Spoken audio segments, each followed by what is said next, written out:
Welcome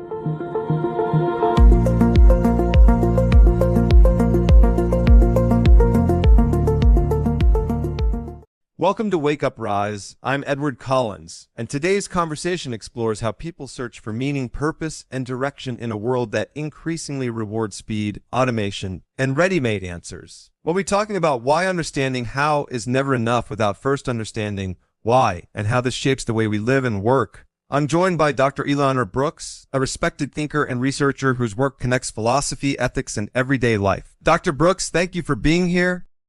Thank you, Edward. I'm genuinely glad to be part of this conversation. These are questions that never really stop mattering, even when we pretend they do.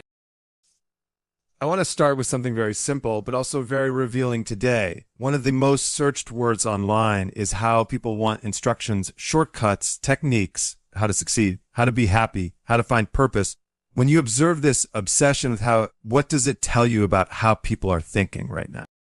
It tells me that we're living in a deeply technical age. We've trained ourselves to believe that every meaningful problem has an operational solution. If I know the steps, the method, the framework, then everything else will fall into place. But that's a misunderstanding of how human life works. The how belongs to technique, it belongs to tools, the deeper questions belong to meaning, and meaning always begins with why. So when people skip the why, what's the cost of that? The cost is a life lived on autopilot. When someone doesn't understand why they do what they do, they can be incredibly efficient and still feel empty. They wake up, perform tasks, meet expectations, hit targets, and yet experience a strange sense of disposability, almost as if their life could be replaced by another version tomorrow without anything essential being lost. That sounds like what many people described as feeling robotic. Yes, robotic is a good word. A person without a sense of purpose becomes highly functional, but internally disconnected. They respond instead of choosing, and the danger there isn't just dissatisfaction, it's just alienation from oneself. You've often said that purpose isn't something we simply find as if it were hidden somewhere waiting for us. Can you expand on that? Of course, we like the idea of discovering our purpose because it relieves us of responsibility. If my purpose already exists, then my task is only to uncover it. But purpose isn't an archaeological artifact. It's a construction. It's shaped by choices, commitments, refusals, and patience. You don't stumble upon it. You build it over time. That implies effort and risk. Exactly, which is why many people avoid it. Purpose requires accountability. If I choose my purpose, then I can't blame the script, the system, or someone else when things don't work out. There's comfort in saying I just followed the path. It's much harder to say I chose this path. That reminds me of the idea of voluntary submission, the comfort of letting someone else decide. That is a powerful concept. There's a kind of freedom people surrender willingly because it feels safer when you let the system decide for you. You're spared from guilt, doubt, and failure. You can always say that's just how things are. But the price is internal silence. You stop listening to yourself. And silence seems to be something we're very uncomfortable with today. Where silence is where purpose begins, and silence requires courage. You can't scroll your way into meaning. Purpose doesn't announce itself loudly. It emerges when you're willing to sit with unanswered questions without immediately anesthetizing them with noise. That is uncomfortable territory for many people. It is, because silence exposes contradictions. It forces you to confront what you're doing versus what you value, and not everyone is ready for that confrontation. There's also a lot of confusion between orders and purpose. People are told what to do and mistake that for meaning. Yes, and that distinction is crucial. An order comes from the outside, and purpose comes from within. If someone tells you what your purpose is, that's not purpose at all. That's compliance. Purpose only exists when it's chosen, not assigned. And yet, many people seem relieved when someone assigns it. Because choice is demanding. Choosing means accepting that your life is in some measure your responsibility. That's liberating, but it's also frightening. Before we go further, I want to pause for a moment. If you've made it this far and found this content useful, consider leaving a like. If you want more content like this, subscribe to our channel and enable notifications to stay connected with Wake Up Rise. Now let's get back to the conversation. You were just talking about responsibility. How does that connect to the way people define success? Success is being reduced to visibility, accumulation, and speed, but none of those guarantee a meaningful life. There's professional success, financial success, social recognition, and then there's what I call existential success. It's just the sense that your presence made life more humane for others, that your passage through the world didn't leave people relieved that you were gone. That's a striking way to put it. It's just a confronting, but it's honest. When I think about success, I think about legacy in its simplest form. Did my actions add dignity, clarity, or care to the lives I touched? If the answer is yes, then any external success becomes secondary, not irrelevant, but secondary. That perspective also brings mortality into the conversation, whether we like it or not. It does. And mortality is not a threat. It's a warning, a very humane one. It reminds us that time is limited, which makes choice meaningful. If we had endless time, urgency would disappear. So would commitment. Many people avoid thinking about death altogether. And by doing so, they often avoid fully living. Awareness of finitude sharpens attention. It forces us to ask what's worth our energy and what isn't. Mortality doesn't diminish life. It gives it contour. As we move forward, I'd like to explore how all of this connects to relationships, technology, and the growing sense of loneliness people report today. That's an essential continuation because purpose, success, and meaning are never isolated experiences. They're always relational.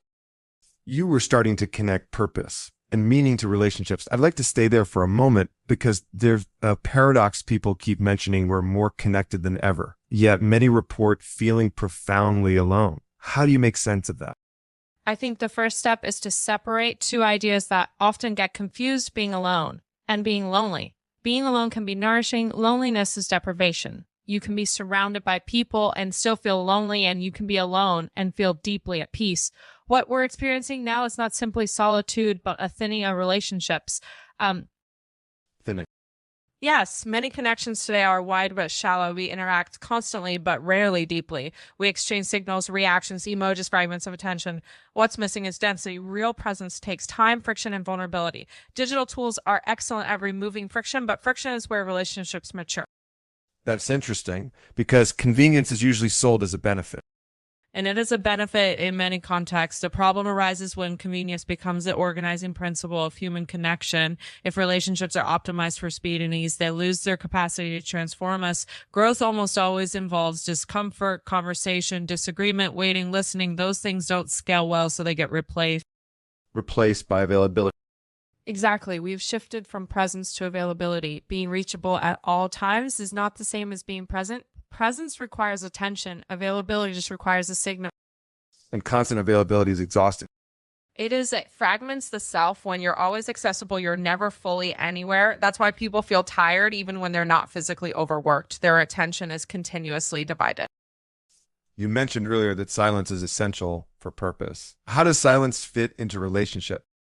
Silence is the space where relationships breathe, then not the silence of absence, but the silence of mutual comfort. Being able to sit with someone without filling every moment with noise is a sign of trust. Today, silence is often interpreted as failure. If there's no message, no update, no response, something must be wrong. Or someone is being ignored. Precisely, and that creates anxiety. People start performing connection instead of inhabiting it. They post to prove they belong. They respond to prove they care, but care expressed under pressure becomes mechanical. That ties back to what you said earlier about robotic living. It does. When relationships become automated, they stop shaping us, and humans are shaped in relationship. Identity isn't formed in isolation. We become ourselves through encounters. Yet many people say, I don't need anyone. I could do everything alone. That's often a defense, not a conviction. Independence is valuable. Self-sufficiency can be healthy, but the myth of complete self-reliance ignores something fundamental. Well, they're relational beings. Even our language, our values, our sense of self emerge through others. To deny that is to deny our own formation. There's also a fear of conflict. It seems cutting off relationships has become easier than navigating disagreement. Yes, because disengagement has almost no cost now. You don't have to explain yourself. You don't have to listen. You can simply disappear. That might protect you from discomfort in the short term, but it weakens your capacity for dialogue in the long term. Dialogue as a skill. As a practice, a discipline, even conversation is not just exchanging opinions. It's like exposing your thinking to another person's perspective and allowing it to be challenged. That requires humility, and humility is not fashionable. Why do you think humility has become so rare? Because certainty is rewarded. The louder and more confident someone appears, the more attention they receive. Doubt doesn't trend well, reflection doesn't go viral, but wisdom often speaks quietly. That creates a strange environment where everyone feels pressure to have a definitive position on everything. And immediately there's no time to think, only to react. But reaction is not judgment. Judgment requires pause. It requires context. It requires the willingness to say, I don't know yet. Which again brings us back to silence. Always silence is not emptiness. It's their incubation. Without it, thought becomes shallow, relationships become transactional, and purpose dissolves into activity. As you describe this, it feels like many of our tools are neutral, but our relationship with them is. That's right. Tools serve intentions. The danger is when we forget who is serving whom. When tools start shaping our values, instead of supporting them, we slowly surrender agency. An agency is central to purpose. It is purpose is an act of agency. Relationships, when healthy, strengthen that agency. When superficial, they erode it. In the next part, I'd like to explore how this loss of depth affects our sense of fulfillment and happiness, especially in professional life. That's a necessary step because work has become one of the main places where people seek meaning, often without realizing the weight they're placing on it. You mentioned that work has become one of the main places where people seek meaning sometimes without realizing how much they expect from it. Why do you think work has taken on that role so strongly? Because many of the other sources of meaning have weakened. Community, shared rituals, long-term belonging, even stable narratives about life stages have eroded. When those structures fade, work quietly absorbs the weight they once carried. People start asking their job to give them identity, purpose, recognition, and even emotional validation. That's a heavy load for any profession. It is, and it's an unfair one. Work can offer meaning, but it cannot carry the entire meaning of a life. When we ask it to do so, disappointment becomes inevitable. No role, no title, no company can fully answer the question, who am I? Yet many people introduce themselves almost exclusively through what they do. And that understandable work is visible, it's measurable, it gives structure to time, but identity based solely on function is fragile. When the function changes or disappears, the person feels erased. That's why job loss today is not only an economic trauma, but an existential one. So how do we relate to work in a healthier way? By restoring proportion work as part of life, not in its totality. It's one of the ways we express ourselves, contribute, and sustain ourselves, but it's not the only one. When work aligns with purpose, it becomes meaningful. When it replaces purpose, it becomes oppressive. That distinction is subtle, but important. Very much so. Purpose precedes work. Work expresses purpose partially, but purpose is broader. It includes how you treat people, how you respond to failure, how you use your time when no one is watching. Many people say, I love what I do, but I hate my job. How do you interpret that? I hear that often. It usually means the person values the activity but rejects the conditions under which it's performed, the bureaucracy, the pressure, the misalignment of values. It's possible to enjoy the craft and suffer in the context. And sometimes the opposite happens. Yes, some people enjoy the stability, the income, the structure, but feel disconnected from the work itself. Both situations are common and neither automatically means failure. Life isn't linear. There are seasons. That idea of seasons feels important, especially when people feel stuck. Feeling stuck often comes from imagining that every stage must be permanent, but many phases are transitional. Doing something that is not your purpose doesn't mean you've betrayed yourself, as long as you know it's temporary and you don't abandon your deeper direction. So endurance can be meaningful too.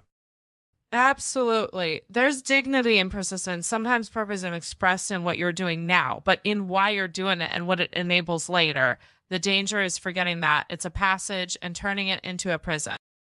That requires awareness. And reflection without reflection. Routine becomes destiny. With reflection, routine becomes a tool. You've spoken before about motivation not being something that can be imposed. How does that fit here?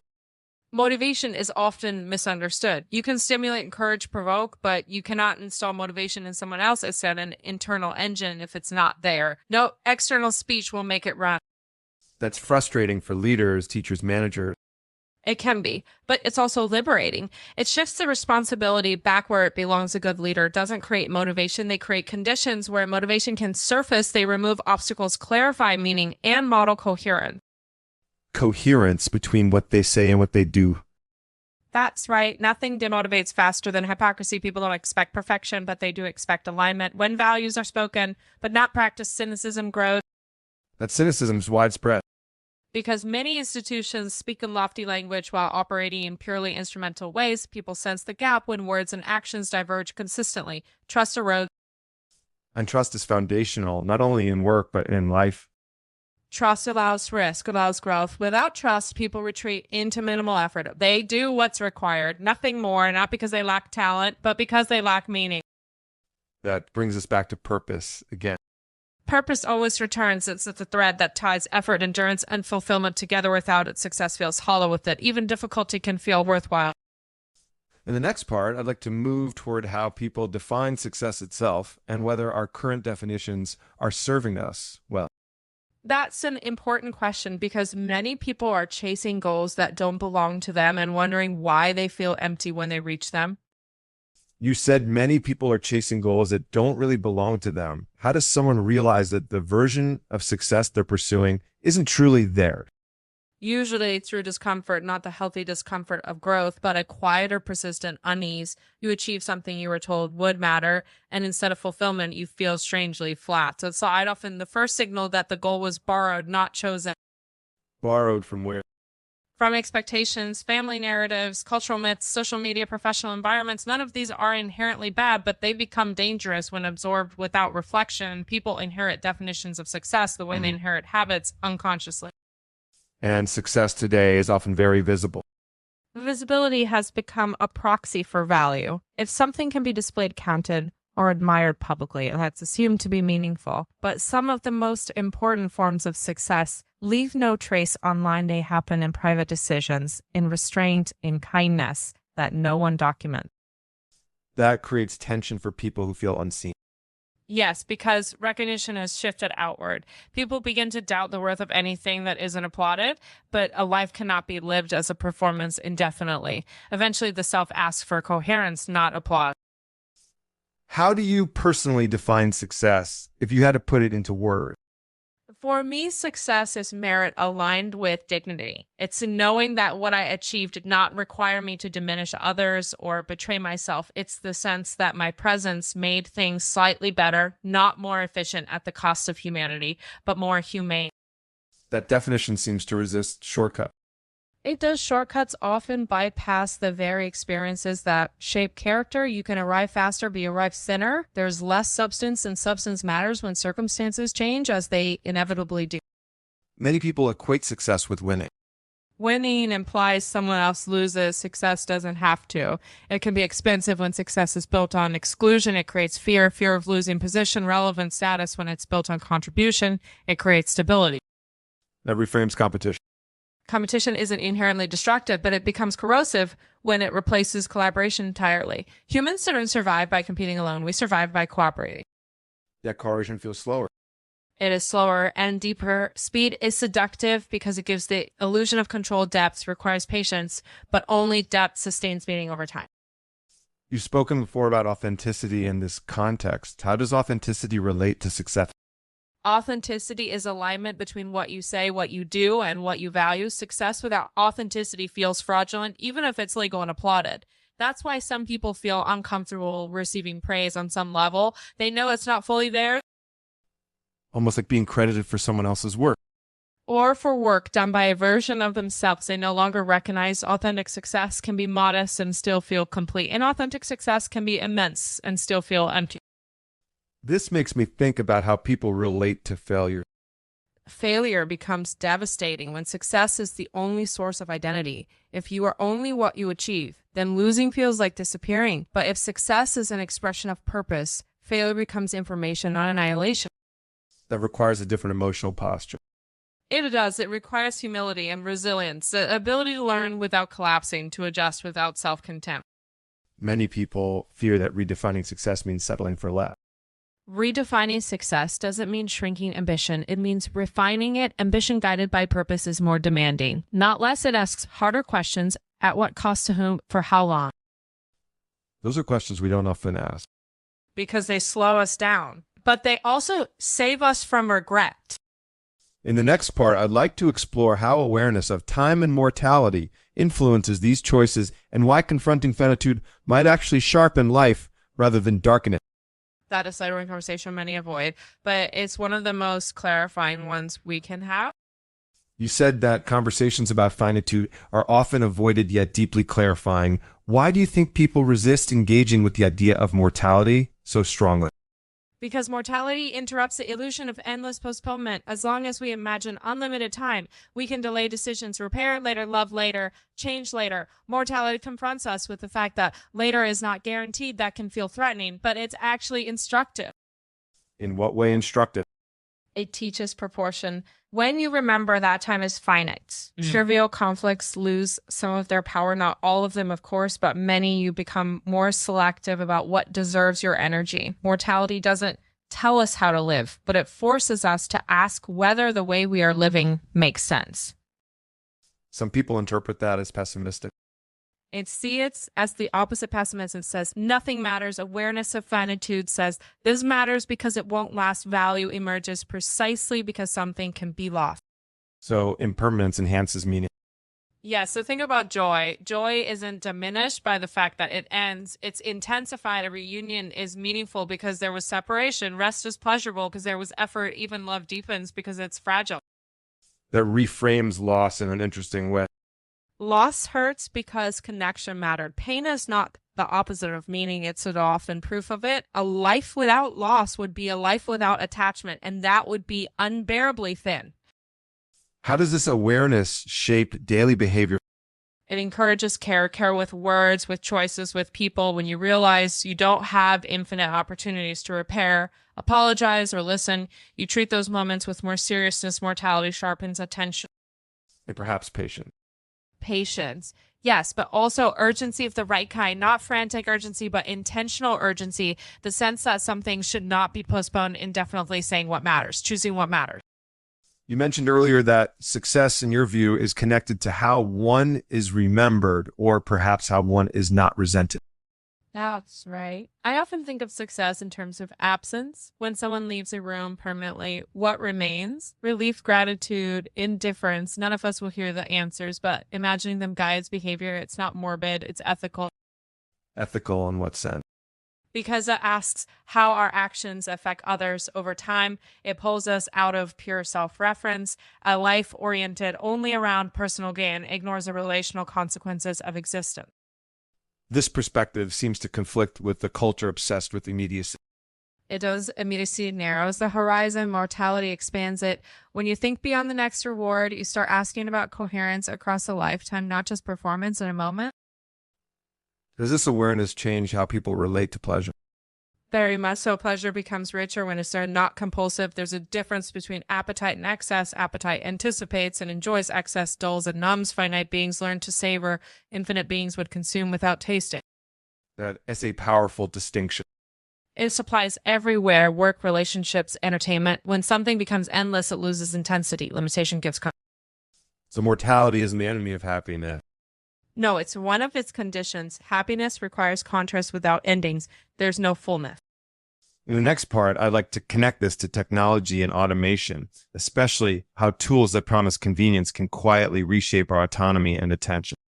That is a crucial link because how we use our tools reveals what we value often more honestly than what we say. You said that how we use our tools often reveals what we value more clearly than what we say when it comes to technology, especially automation and artificial intelligence. Where do you see the greatest tension to? The tension lies between assistance and substitution. Technology becomes problematic not when it helps us, but when it replaces our agency without our awareness. The danger isn't that machines can do things faster than we can, is that we slowly stop deciding whether they should do them at all. So the issue isn't intelligence, but autonomous. Precisely, tools should be automatic, not autonomous. They should execute decisions, not make them. The moment a system begins to choose on our behalf without reflection, we risk becoming servants of our own invention. Many people argue that automation frees time and mental energy. And it can, that's a promise.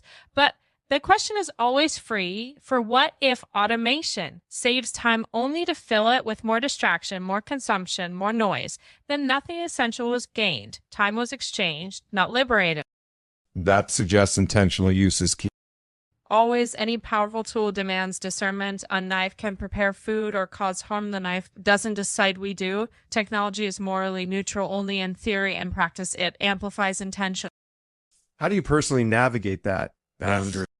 By asking a simple question repeatedly. Is this helping me think, or is it thinking for me? I welcome tools that reduce repetitive effort, that assist research, that organize information, but I resist delegating judgment, creativity, and ethical choice. Some people worry that relying on intelligent systems weakens our mental capacity. That risk exists, but it's not new. Writing once raised the same fear. Calculators did as well. What matters is balance. When tools replace practice entirely, skill atrophies. When tools support practice, skill evolves. So the danger isn't use, but abdication. Yes, of abdication of responsibility, of curiosity, of effort. If a system gives me an answer instantly, I still need to ask whether the answer makes sense, whether it aligns with reality, with values, with context. That requires slowing down. It does. Reflection is slower than reaction, but speed without reflection is just acceleration toward confusion. There's also a kind of fascination, even enchantment with new technology. And enchantment is dangerous when it suspends critical thought. Every major technological leap passes through a phase of intoxication. We play, simulate, exaggerate possibilities. Eventually, the novelty fades, and what remains is the question of integration. How does this fit into a human life? Integration rather than replacement. Yes, the goal isn't to eliminate tools, but to place them correctly. A tool that occupies the center of life becomes an idol. A tool that serves human purposes becomes liberating. That resonates with what you said earlier about not being algorithmized. Because algorithms optimize for patterns, not meaning. They predict behavior based on repetition, human beings. However, growth through rupture to surprise and reflection. If we let prediction define us, we reduce ourselves to habit. And habits aren't the same as choices. No, habits operate without attention. Choices require presence. A meaningful life is composed of choices, not just routine. In that sense, technology can either support or erode freedom. Exactly. Freedom isn't doing whatever you want. Freedom is being able to choose well. Tools should expand that capacity, not narrow it. In the next part, I'd like to explore how this relates to dialogue, disagreement, and the growing difficulty people have in talking across differences. That's a natural continuation because technology doesn't just shape how we think, but how we speak and listen to one another. You were saying that technology shapes not only how we think, but how we speak and listen. One of the strongest tensions today seems to be around disagreement. Why has it become so difficult for people to talk across differences? So because disagreement has been redefined as threat, instead of being understood as a natural consequence of plurality, it's often treated as a moral failure. If you think differently, you're not just mistaken. You're suspect. That turns conversation into combat. And once it becomes combat, the goal changes. Completely. The goal is no longer understanding, but victory. Winning an argument replaces learning from it. And when winning becomes the objective, listening becomes unnecessary. Listening requires vulnerability. Yes, because to listen genuinely is to accept that. You might need to revise something you believe that's uncomfortable. Certainty feels safer. It offers identity, belonging, and clarity, even when it's fragile. There's also the idea that my truth is enough. That's one of the most dangerous simplifications of our time. Experience matters, but reality is not purely subjective. If every perspective were equally true in all contexts, collective life would become impossible. Dialogue depends on the assumption that we're all partially incomplete. That's a humbling assumption. And a necessary one. A wise person is not someone who knows everything, but someone who knows they know knowledge is always relational. We know with others, not in isolation. Yeah, platforms often reward the opposite posture. They reward confidence without nuance, statements without hesitation, opinions without grounding. Depth doesn't perform well in metrics, but depth rarely does. So how does one cultivate dialogue in that environment? By resisting immediacy. Not every reaction needs to be expressed. Not every thought needs to be published. Dialogue begins with restraint, with the willingness to pause and ask, what am I missing? That's difficult when emotions are involved. It is. Emotions are real and important, but they are not sufficient guides to truth. Feelings tell us that something matters. They don't tell us what is correct. Confusing the two leads to polarization. You've spoken before about the danger of a single reference point. Yes. When a person has only one source of authority, one book, one voice, one narrative, they become closed. Not because they're evil, but because their world has narrowed. Complexity feels threatening when your framework is fragile. That's when disagreement feels like an attack on identity. That's all right. And then conversation collapses. What remains is noise, accusation, and withdrawal. Is there a way back from that? There is, but it's slow. It begins with recognizing the other as more than a position. Before they're an opinion, they're a person. Yeah. Doesn't mean agreeing. It means humanizing. Humanizing without relativism. Precisely, respect is not the same as endorsement. I can respect your dignity without accepting your argument. That distinction has been lost. And without it, conversations turn brittle. Very brittle one. Wrong word. And everything shatters. Real dialogue requires resilience, the ability to stay in the room, metaphorically speaking, when things get uncomfortable. That seems tied to maturity. It's as maturity as the capacity to tolerate complexity without panic, to live with unanswered questions without rushing to extreme. As we approach the final part of this conversation, I'd like to ask something more personal, given everything. We've discussed purpose, success, mortality, technology, dialogue. What would you say is most urgent for people listening right now? Eddie say the most urgent task is reclaiming authorship of one's own life, not in isolation, not against others, but consciously, to move from reaction to intention, to stop living exclusively by scripts written elsewhere and begin asking quietly and honestly, what kind of presence do I want to be in this world? That idea of reclaiming authorship is powerful. For someone listening right now who feels overwhelmed, pulled in many directions, unsure where to begin, what would taking that first step actually look like? It would look smaller than they imagine. We often think change begins with grand decisions, but it usually starts with attention, paying attention to what drains you and what quietly restores you. Attention is already a form of choice. Before changing your life, you change what you notice. So it does less about redesigning everything at once. Much less radical overhauls are rare and often unsustainable. What matters is coherence. Asking whether your daily actions contradict your deepest values, and if they do not, condemning yourself, but adjusting gradually. That sounds patient, almost compassionate. And it has to be. Harshness doesn't produce clarity. People don't need more pressure. They need more honesty. Honesty about limits, about desires, about fears. Authorship begins when you stop pretending you are someone else. Many people feel guilty for wanting a different life than the one they're currently living. Guilt often signals loyalty to expectations that no longer fit. It doesn't mean the desire is wrong. It means something needs to be examined. Desire is information, not a command, but a clue. And how does one avoid turning that desire into constant dissatisfaction? By grounding it in responsibility. Desire without responsibility becomes fantasy. Responsibility without desire becomes resignation, meaning limbs. Where the two meet, you want something and you're willing to do the work it requires, including patience. That brings us full circle back to purpose.